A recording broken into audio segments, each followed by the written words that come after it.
My name is Katie Freeman. I am the host of the Maker Mom podcast with this weekly Wonder Women segment. This week's Wonder Women segment is with Alexis of Alexis Makes. I first got introduced to Alexis when she reached out to me after listening to the podcast episode where I interviewed Laura Mays, who is a fantastic furniture maker. So if you haven't listened to that episode yet, make sure you go back and check that one out as well. So when I had the chance, opened up this new Wonder Women segment, I reached out to Alexis to have her on the podcast. So I'm super excited to talk about all of her experience. She has some really unique experience specifically in furniture making, and I'm excited for you all to get to listen to that. But before we hop into the podcast, I want to give a big shout out and thanks to the patrons over on Patreon. So thank you so much, Bonnie of Tool Mom Bonnie, Laura, Oakley Soap Company, Mary Lou, Made by Mary Lou, Amy, Bison Valley Carving, Dan and Kelly, Reclaim Living Store, Brandy, Studio Obey, Kathy, One Girl and Her Tools, Ellen, Little Bear Furniture, and Ethan Carter Designs. Thank you all so very much. And make sure you stick around to the end of the podcast episode so you can learn about how you can support the podcast as well. All right, let's head on in to the interview with Alexis of Alexis Makes.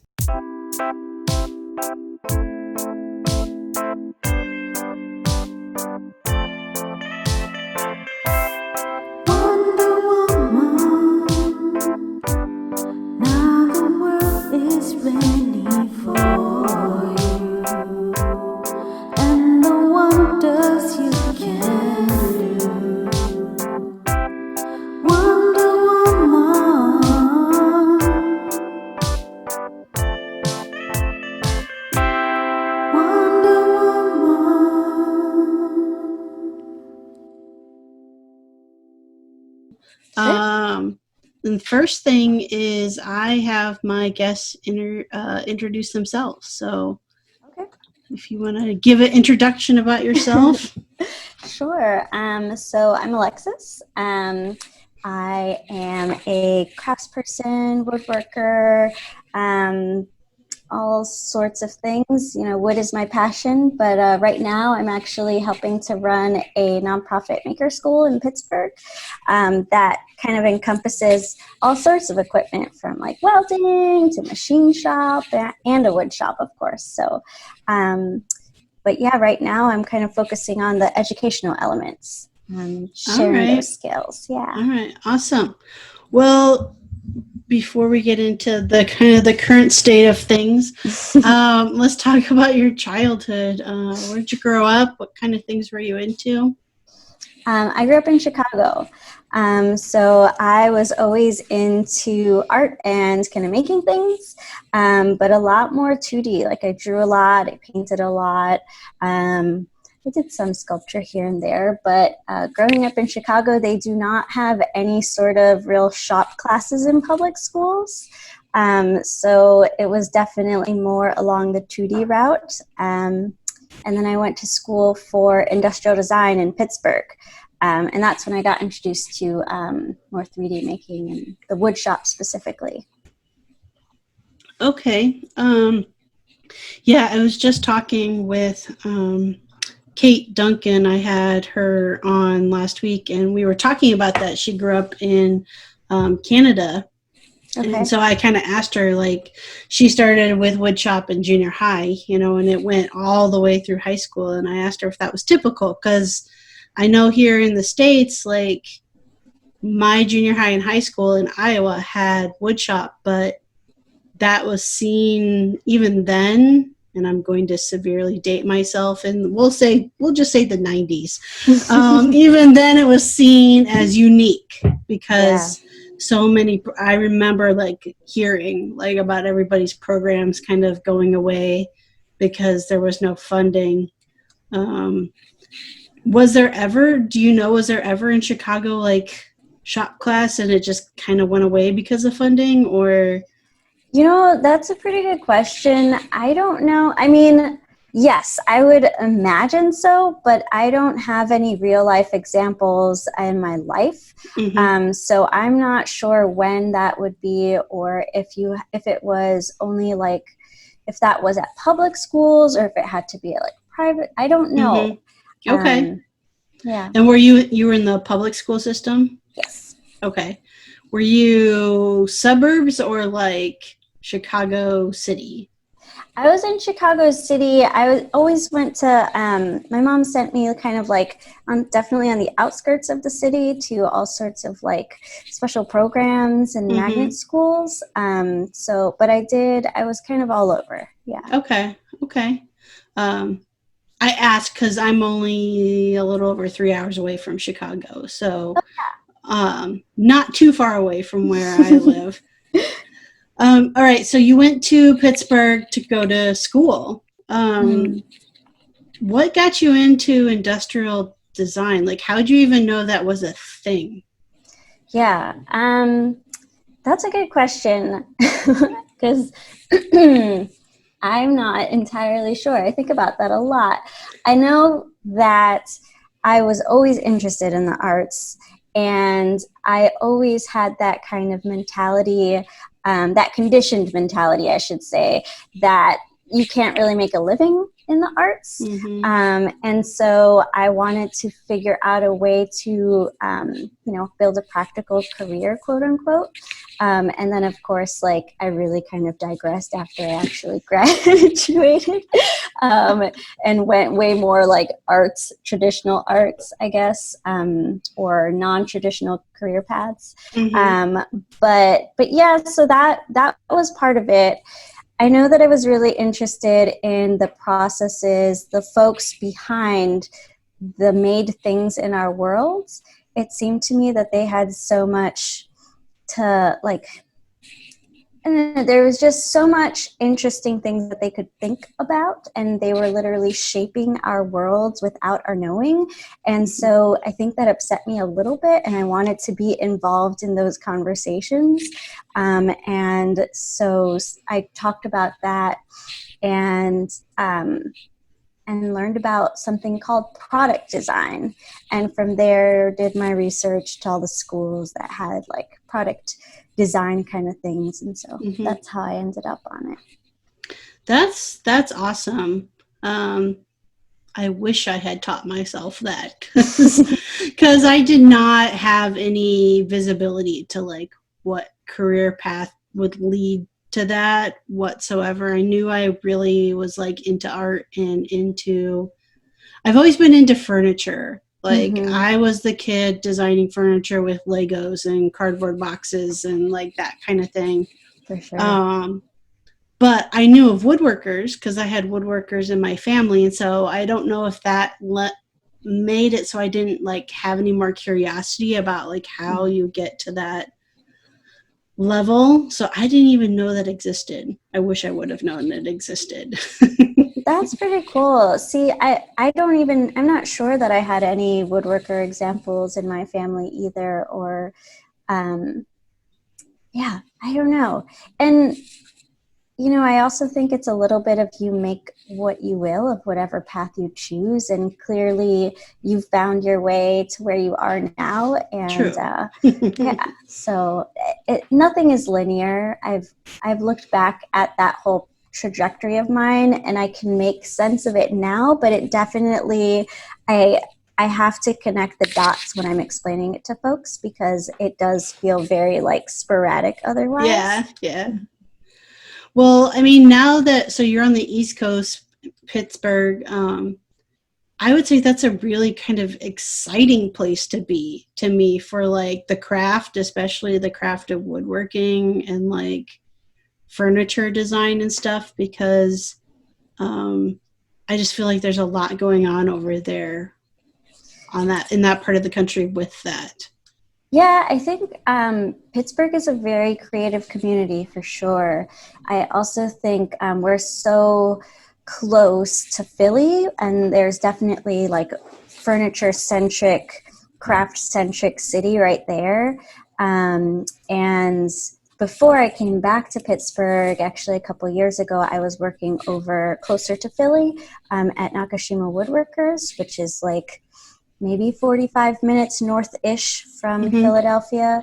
So yeah, I feel like that different level of craft, like seeping into the culture around here. And it definitely, there's a lot of woodworkers specifically that have come out of here.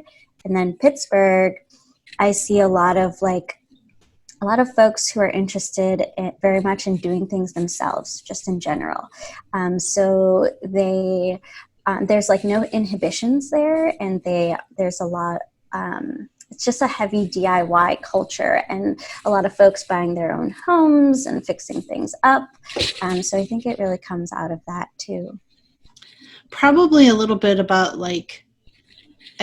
that comes from, I would say, like the DNA of that city, right? I mean, Pittsburgh is steel workers and stuff like that, very, I guess, like blue collar type of roots, hard work ethic, kind of the knowledge that they can make anything they want to make type of thing, I feel like. And then also pretty old infrastructure. So they have to be able to know how to do those things in order to kind of move forward. So I think that's kind of exciting in comparison to, I guess, what I think of Chicago. That's my neck of the wood. That's like the Midwest. Like there's definitely a different mindset, I think, around craft. Yeah. So you're teaching at the school or helping run the school right now? Both. A little bit of both. I'm the educational manager. So it's a new space, new-ish. So over the past couple of years, they've been compiling really large industrial equipment. And what's new, I actually just came on board in February, maybe 6 weeks before Pittsburgh shut down. And we were going really hard on, as this was the first chance that this space had to actually have a quote unquote larger staff, meaning more than one person who was an employee. It is primarily volunteer run, and it's a community-based space. And it's a member-based space. So right now, all of the educational material revolves around very basic training. Like, here is how you can, in 2 hours, learn the basic operation of this machine, and to the point where we feel comfortable, where you can come in and kind of teach yourself more, or maybe you're already an expert. But for folks who are completely new to, let's say, like a wood lathe, that 2 hours is not very much time. Yeah. And also there's so much opportunity to learn immersively through projects. And we see that model time and time again through all sorts of craft schools and things like that.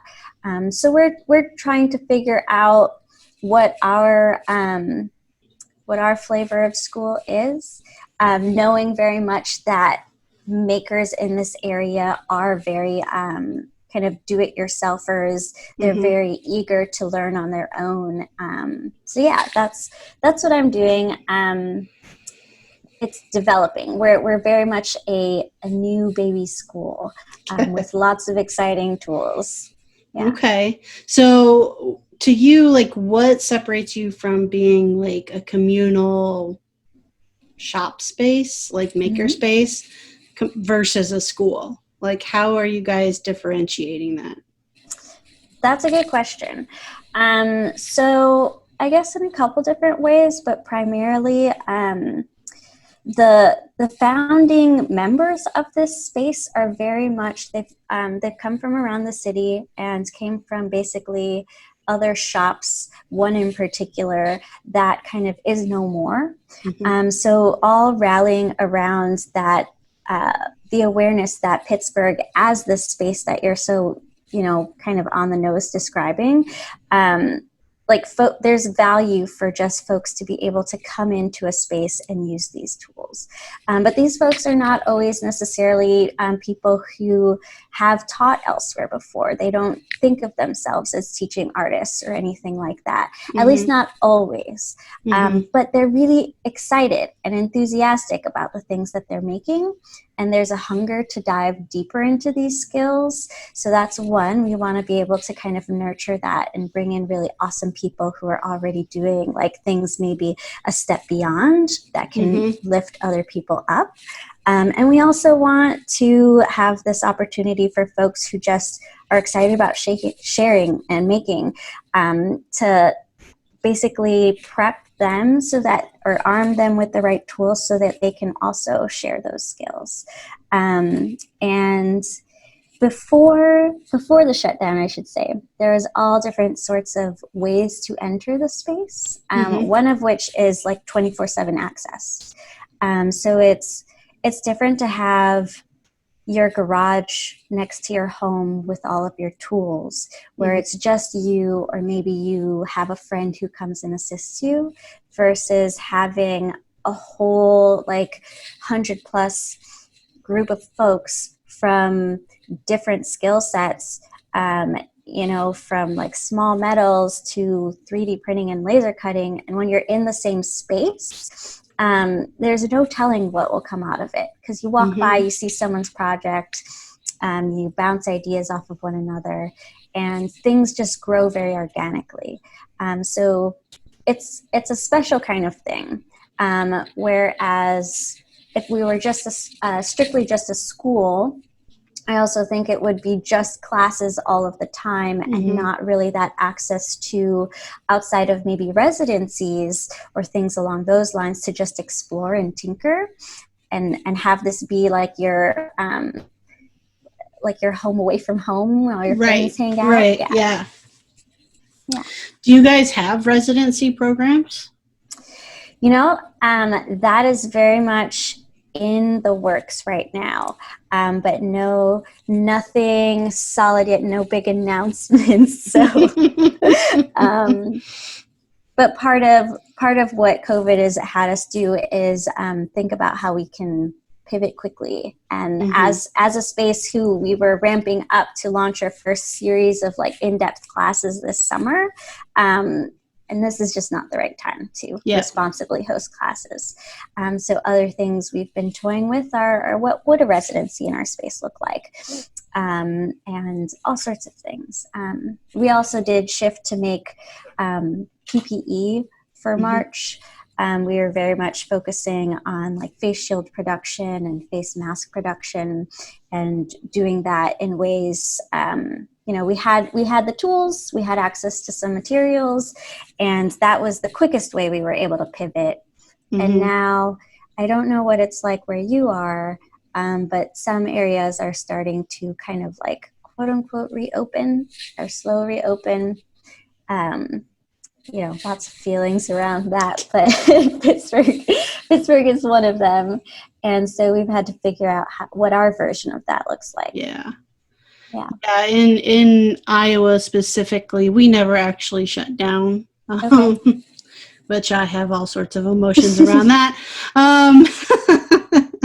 So we never actually shut down, and things, I guess there was a shutdown to an extent of like restaurants and bars and that sort of thing, but it's become very heavily reliant on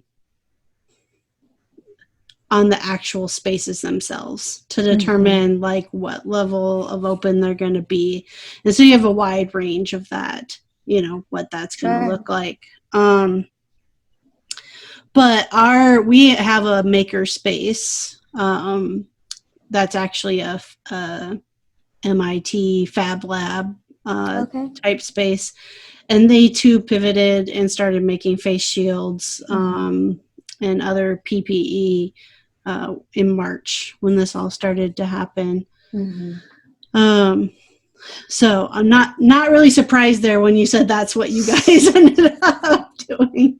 But that's great, that And I've seen through social media a lot of individual makers, like who have 3D printers and stuff like that, doing that, using their time, their materials to help our healthcare workers, which is awesome. I think that's really great to see.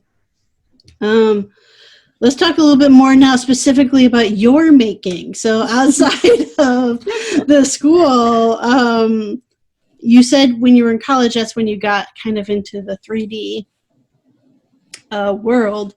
Was it all woodworking at that time? Or, what mediums do you work with a lot of the time? I think, I guess I describe it as my affinity is towards woodworking, and I just love it as a material.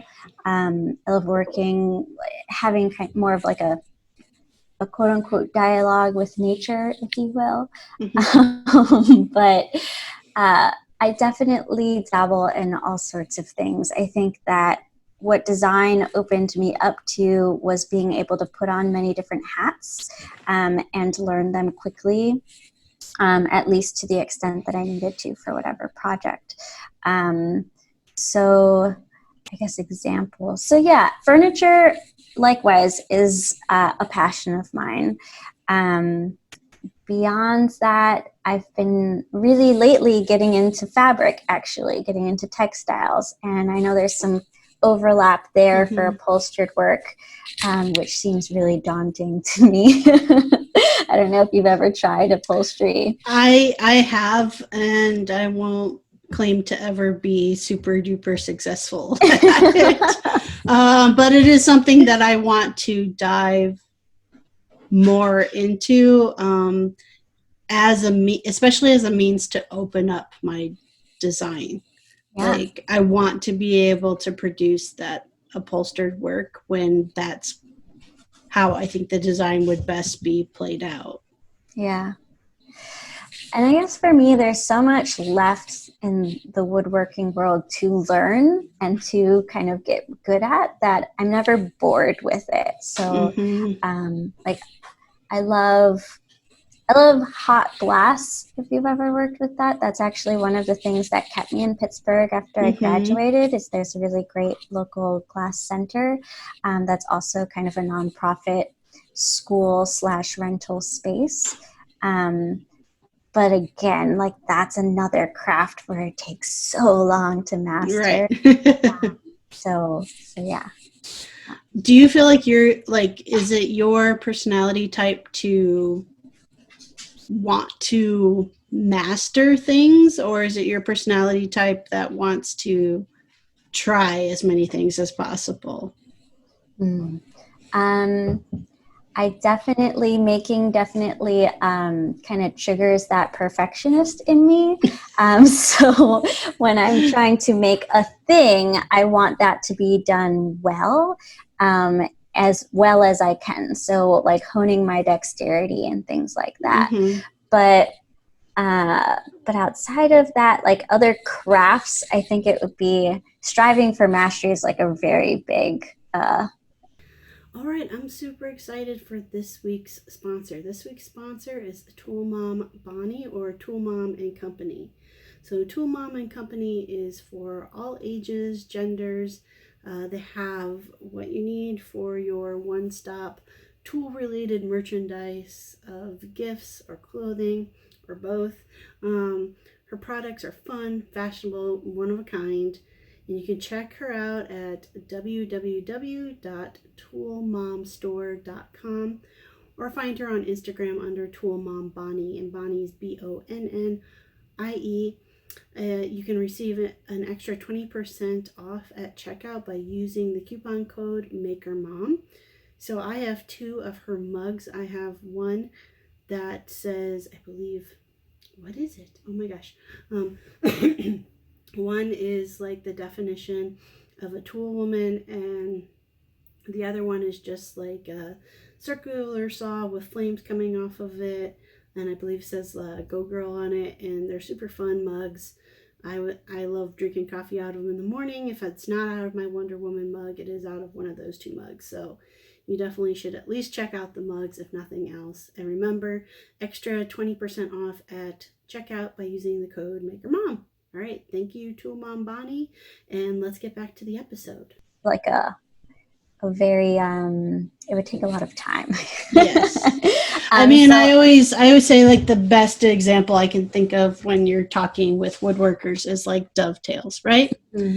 Like, are you the type that would find satisfaction out of being able to consistently create dovetail joinery?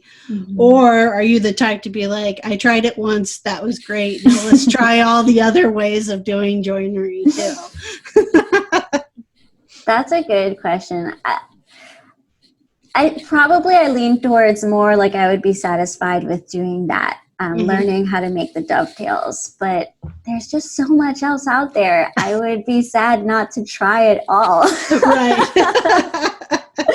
I mean, luckily, you know, God willing, you live for a very long time, and so you can probably master dovetails in addition to trying other things.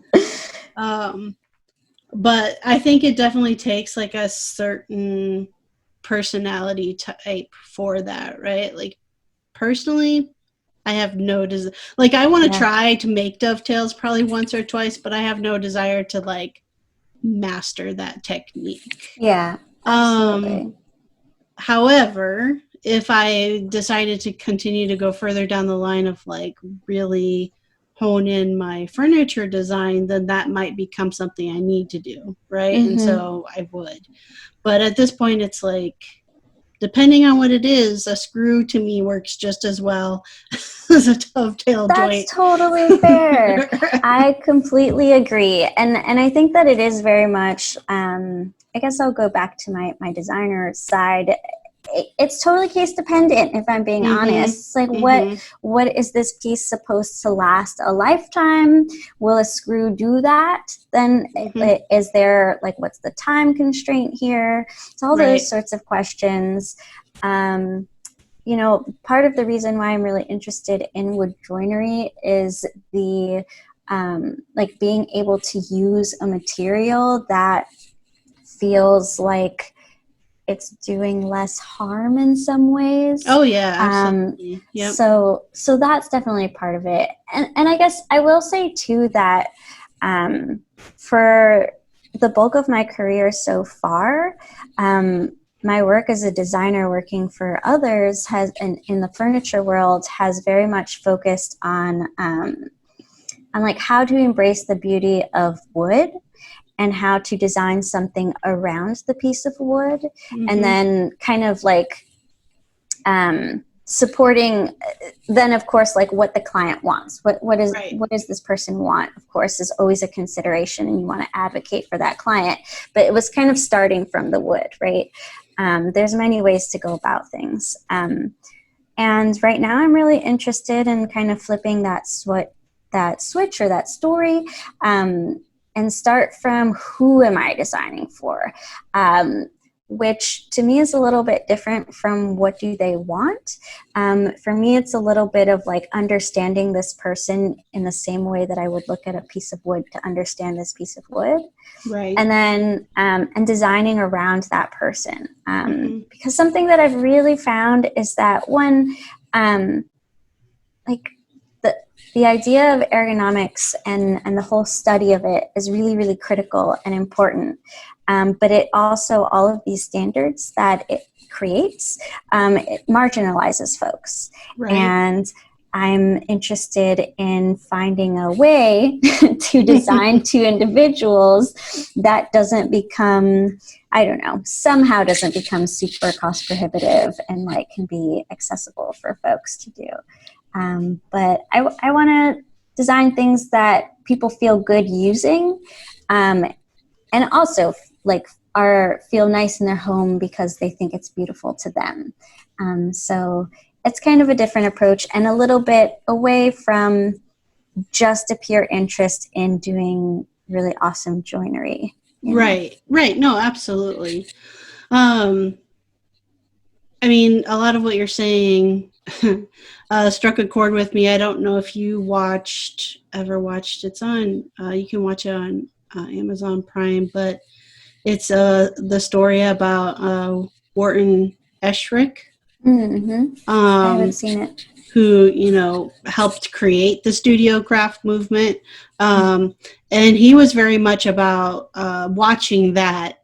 He was about like, okay, somebody would say, I need a whatever, you know, a Mm-hmm. thing. And they would go to him for it.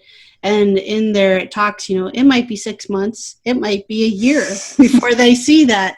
But it was like when they got it was theirs. Like it Mm-hmm. was everything about them and how they would interact with the piece and how it would, you know, interact with them.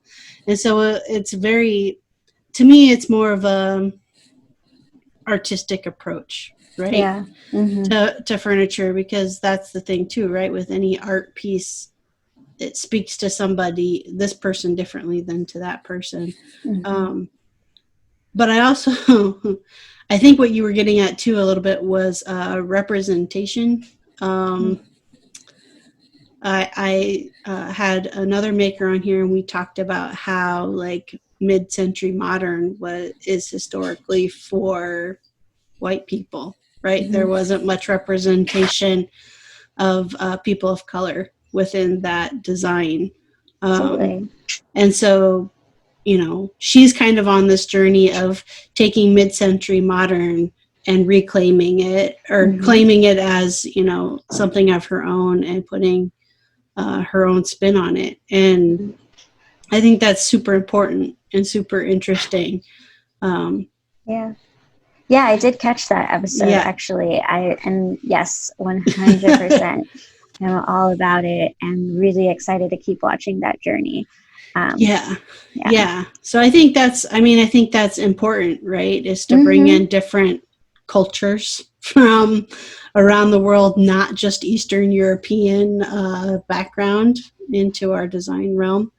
So you talked about like when you were a designer. So did you work for like a design firm right out of college? So I worked for a couple different, actually more maker spaces right out of college. Okay. And then I worked for Nakashima Woodworkers for about 4 years. So that was really my formative like furniture design, like being in that designer role, right? So I worked Gotcha. with the creative director, and at that time was her sole designer. So I was basically present for every stage of and directed or co-directed or helped with Right. her along every stage. So it was also it's such a special place in that not many woodworkers or woodworking studios, much less have the luxury to take their time. Like a lot of decisions have to be made around what's most efficient so that we can get this out the door for a number of very valid reasons, right? But because this studio in particular is, the founder, George Nakashima, built that company around the idea of like, no, we're going to take it slow. We're going to do this right. And we're going to, and not making any sacrifices along the way. That very much still is and has to be their philosophy and approach. And I think that naturally is the way that I like to approach things. So working for a place that could afford to do those things, I was really, really fortunate. Yeah. Did you like sit there and document how in the world did they get into become a successful business by doing that? By doing that in today's world, do you know what I mean? Yeah, I mean, it was,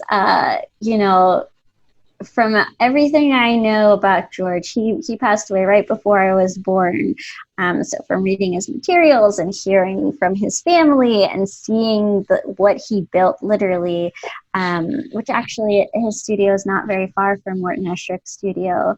I don't know if you've had a chance, but you ever I've go never been to either one, but I would love to go to. Yeah. Definitely super inspiring, both spaces, and both spaces so much aligned. You can see the individual. It's basically like walking into their minds. In Wharton Eschrick's case, it's kind of like walking into an oil painting. Mm-hmm. And in George's space, it's like everything is just at peace, and you walk in there, and done with such intentionality. Mm-hmm. But yeah, everything that I've learned about George is he was such, his life, he lived such a unique life. It was like this rare constellation of timing in the world and just intelligence and attention and talent. And I don't know that we can, it's like those greats that just, happen. Yeah. And honestly, I think about this a lot, is the fact that he moved to New Hope with his family, not out of very much choice, because they were incarcerated in the camps and had gotten sponsored out. Mm-hmm. And New Hope was the only place that they could go as a outlined by that sponsorship, just by what it all entailed. And so it was a time of, great prejudice. Not that things have changed in a lot of ways. But I think about that in terms of forming the company that has such world renown right now in that moment, right? So like there's something really special there, and something that the family is doing a really great job preserving. So yeah, I wish that there were like a manual of how do you do these things. How do you do these things? Just because it very much is, he very much incorporated work with life. Like his home is right next to the shop, and living with that sort of balance and alignment with something that you would just love to do all the time. Like that's the dream, right? Exactly. I mean, yeah. And I remember thinking that when I watched the documentary about Eschrick too, it was like, that is the dream. That is, and the fact that he could take 6 to 12 months to, finish a piece. And maybe I think the thing to highlight in both cases was a desire to make quality and to make it beautiful. And so that in the end, that spoke volumes, right? Like people will pay for that once they can see it proven out, that that's something that's worth the wait and worth the price. I guess personally, I always struggle though, like with that thought of like, I will probably never be able to afford a piece that I make. And so how do you reconcile that and knowing that you want to also have a passion for creating access to that? Absolutely. And I honestly, I don't know exactly what the prices were originally for Nakashima pieces, but that was actually something that he very much cared about. So unfortunately, after his passing, like his studio that still lived on, that he very much made in such a way that so it could live on, by training his daughter, and he had a shop full of woodworkers. It wasn't just him. Right. But as soon as he passed, those new pieces were in competition with all of his vintage pieces. So the prices went astronomically up, and now, only so much fewer people can afford those things. But yeah, it's that's the thing too. It's how do we get to a place where where we can balance that cost, pay ourselves, and also keep it accessible for not just a few people. Do you think that's where the role of teaching craft comes in? For me, yes, at least in my experience. Being open to sharing skills, and sometimes not even just skills, but your designs, like teaching your designs. Like that's a really great way to build that community. And I don't know, I'm much more interested in empowering folks to be able to do it for themselves, rather than just be that person that says, hey, this is what you want. Knowing, of course, that there are still going to be folks who can see that, like, hey, I appreciate that offer of teaching me this, but that's not how I want to spend my time. Right. Those are the folks that I can align with, Right. But I've met a lot of great teachers, and I think that there's a very real reason why not just woodworking teachers, but all teaching artists, why that is a name, teaching artists, right? The teaching has for so long been a part of an artist's like livelihood. And I think that is part of the reason. So yeah, I guess so. What is are you still getting a chance to design pieces on your own now for people? That's a good question. So the real answer is no. But I don't know how, gosh, this shutdown is crazy. Yes, So, it is. Finding new ways to incorporate find that balance. It's been trying for everybody, and when we shifted into PPE production, it was well over a full-time job. And that wasn't even my real job, right? So I've definitely not had time to think about much other than that for a while. But still finding time to make small things. And I find a lot of my joy in taking classes with others.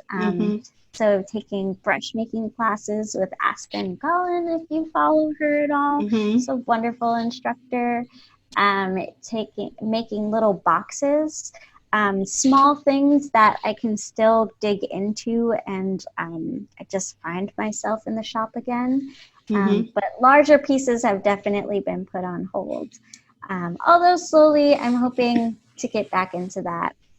For me, going back to that furniture kind of practice, that's flipping of the story for me. A lot of that involves me learning about anatomy from a different perspective.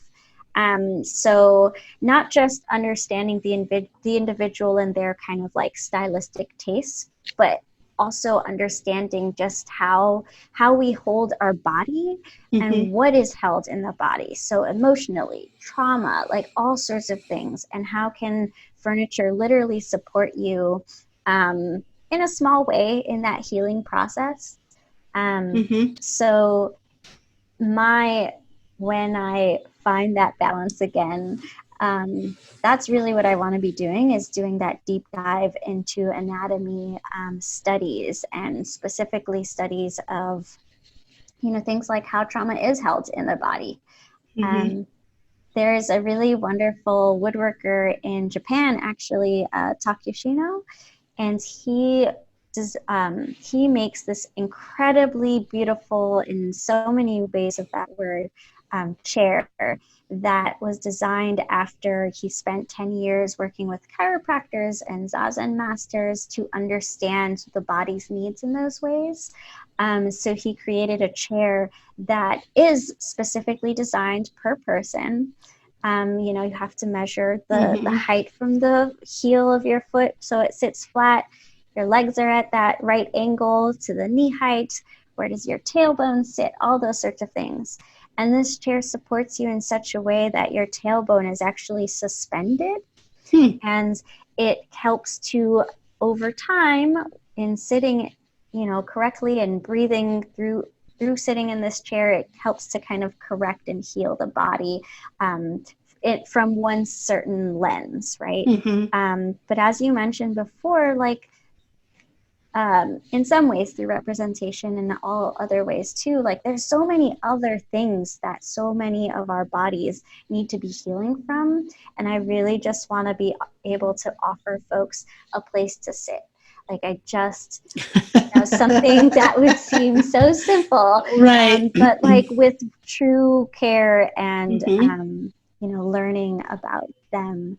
So Hmm. that's it's a, I guess, a bit lofty in that I have a lot of learning to do, but But I I mean, that's a super intriguing idea, right? To me, then beyond asking, like, what's the difference or what's the distance between your knees and your heels, and figuring all that to make a chair for somebody, you could be getting into, like, what traumatic experiences have you had, like, to understand and how to support them in those ways as well. Yeah, that could get super interesting. um, what Why do you think you're drawn to these types of things? Like, what is drawing you in that direction? um it's just something, it combines a lot of things for me, I guess, in the same way that we were talking about integrating work and life. Like, all of these things are intertwined, and as we I don't know. That's a very good question. I don't know that I have the words to articulate it the way I'd want to, but for me, it makes sense. I Mm-hmm. went to Nakashima with the question of, like, how do I do this thing? How do I do this thing well? How do I do this material justice? Mm-hmm. And I learned a lot in that realm. And I also learned a lot about myself in that some of it was already in me. So some of it, sometimes we have some of those questions and we just have to learn to listen Mm-hmm. to ourselves or to trust ourselves. Mm-hmm. And when I met Takeyoshino, I understood he answered the question of why, not how, but like, why keep making furniture? And for me, with 1,000+ chairs out in the world, it was really, I wasn't finding that answer in a way that made sense for me. And until I came across that idea and realized there's so many other ways that, like, the body needs healing. So I think that's why, if that answers your question. Okay. I can't even answer back to you if that answers my question or not. What, how does, like, your family feel about this path you're on? Like, what kind of responses do you get, like, from your mom and stuff? I mean, my family wants me back in Chicago. That's what they want. I figured that was in there somewhere. They're super supportive. They've always been really, really supportive. And I credit them, honestly, with the bulk of my happiness and how I got to do any of these things. So yeah, they're supportive. I do have to do a lot of explaining. But my mom, for one, is very much like, has that maker in her DNA as well, although she never pursued it professionally. She's really game to get talked into taking a class with me. So we just took a box making class with Matt Kenny last fall. She was nervous because she'd never been in a wood shop, but yeah, so she appreciates it, and she really and my dad as well, they're both really excited that I can do something that brings me so much happiness. And for me, I want to just find a way that puts all of their hard work and support to get me here, that makes it worthwhile. Awesome. That really is awesome. Well, Alexis, we're actually, like, at the end of our time together. So I want to give you a chance, though, to, let people know how they can find you. Sure. So you can find me on Instagram at Lexi Makes. It's LEXC Makes. Or if you're in Pittsburgh, you can find me at Protohaven. Sometimes I teach classes with Workshop PGH as well. So yeah, happy to see you any of those spots. Awesome. Well, thanks for chatting with me today. Thanks for thinking of me. This is a new experience for me. So well, you can mark it off your list now, right? Sounds good. All right, so again, that was Alexis with Lexi Makes, and I will include how you can follow along with her in the show notes and in the description down below. If you are watching this on YouTube, you can check that out. Now, if you are enjoying the podcast with the now 2 episodes a week, one on Wednesdays with the Wonder Women segment and one on Fridays with the Maker Mom interviews, and you want to help support the podcast, there's a few things you can do. First of all, one thing you can do that's super easy and it costs you nothing is to make sure that whatever you're listening to the podcast on or watching the podcast on, you hit that subscribe button. Then if you can go to iTunes and leave a 5-star review, or if you're watching on YouTube, you can leave a comment. Either of those helps other people find the podcast because that engagement increases the likelihood of the algorithm liking this. All right, so make sure you do that. If you like it even more and you want to become a part of the Maker Mom podcast tribe, I'd love to have you as part of the tribe. You can head on over to Patreon, that's patreon.com/Maker Mom podcast. There's a few different tier levels over there. There's a $1, $3, and $5 tier levels that get you different merchandise at any of those levels, plus you're part of the tribe, and you can get access to live streams when those happen, Zoom meetings when those happen. And then there's a new $30 tier for a month, and that gets you become an official sponsor of the podcast for that month that you're at that $30 level. So you'll get your own advertising spot midway through the episode.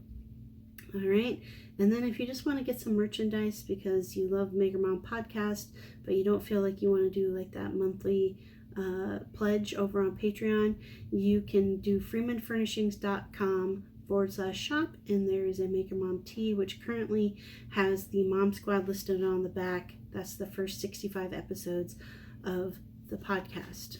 All right, so any of those options would be awesome and help support continuing for this podcast to be 2 episodes a week. All right, and I hope you have a fantastic week, and until next week, I'll see you later.